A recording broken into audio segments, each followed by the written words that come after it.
Hi, day 41. I've still got my flu, but I'm getting better.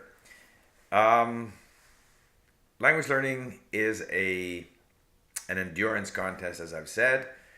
I've got another 49 days here to see what I can achieve in a period of concentrated study.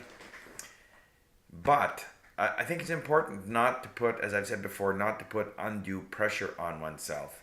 I know that I will improve. I know that I'm not going to master Korean in 90 days. I'm not going to master Korean in a year. I haven't mastered Russian. I spent 5 years, granted, not as intensely as I'm studying now.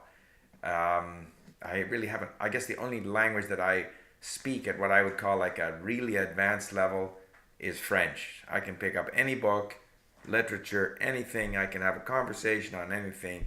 I'm okay. French, one language out of 12. I do fine in Japanese, Chinese, Spanish. I can conduct business. I can understand stuff. Haven't mastered them. Any language you work on, it's always a work in progress. So whatever I achieve in 90 days in Korean, I'll be happy. And the more time I'm able to spend on it, the better I will get. So, since it's a long-term endurance contest, the important thing is to do things that we enjoy doing and not to put pressure on ourselves. I gotta learn this, I gotta learn that, I gotta be better, I can't make mistakes. Forget all of that. Just enjoy it. So I'm doing now things that I enjoy doing.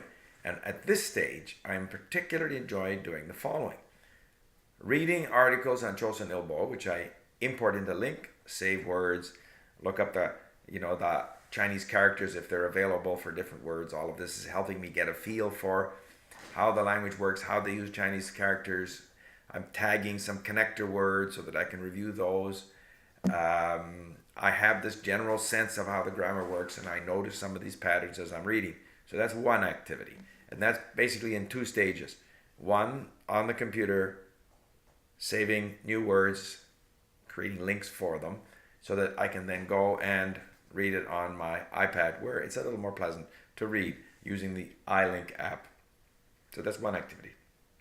And the other activity, of all the material that I have to listen to, what I find the most enjoyable to listen to is Kim Youngha, even though I don't understand it. It's so tantalizing to listen to it. His voice is so pleasant, his rhythm, everything about it is very pleasant. The subject matter, it's subjects of interest to me. It's literature, and every so often he'll recite an excerpt from a book, Yukio Mishima or something. Well, that's where I'm completely lost, because once you actually get into a book of literature, the language is too difficult for me. But when he's talking about it, talking about different aspects or people he met, he was in China in Shandong province, met some students, whatever. That part of it, I'm able to pick up more and more, and I notice, again, bits here and bits there. But it's enjoyable, and it's stimulating to try and get more and more of it.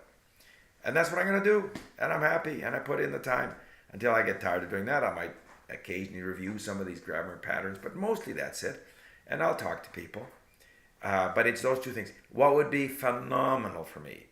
Kim Young-ha has 53 podcasts. Each of them is roughly an hour long. If by some magic somewhere there was a class of advanced Korean students, in other words, native speakers of Korean who were studying Korean, and if they were assigned the task of transcribing, in other words, taking dictation, transcribing the 53 podcasts, Kim Young-ha's podcasts, I would have the transcript. Because, to pay for it, it would cost a fortune. But if I could actually read and then mine those transcripts for the words and phrases and listen again, that would be phenomenal. So I'm putting that out there. If there's any place, anywhere, people want to take on the task of it would be a great learning exercise. And I could use them, and then we maybe, in an ideal world, we could approach Kim Young-ha and say, look, here's transcripts. You want to put transcripts on your website. It's going to help in terms of spiders finding your website. Can we then share it in our community with the other Korean learners? But the first thing would be to try to get the transcripts. So if there's anybody out there with any ideas on how to get these transcripts, that would be phenomenal. One other thing before I leave you, it's my wife's birthday on the 1st of March, and it's a bit of a milestone birthday. And while I enjoy the winter here in Vancouver with the skiing and the hockey, my wife doesn't. She likes to play golf. So we are going for a week to Escondido, California, near San Diego. And we're going to just take it easy and play golf and celebrate her birthday.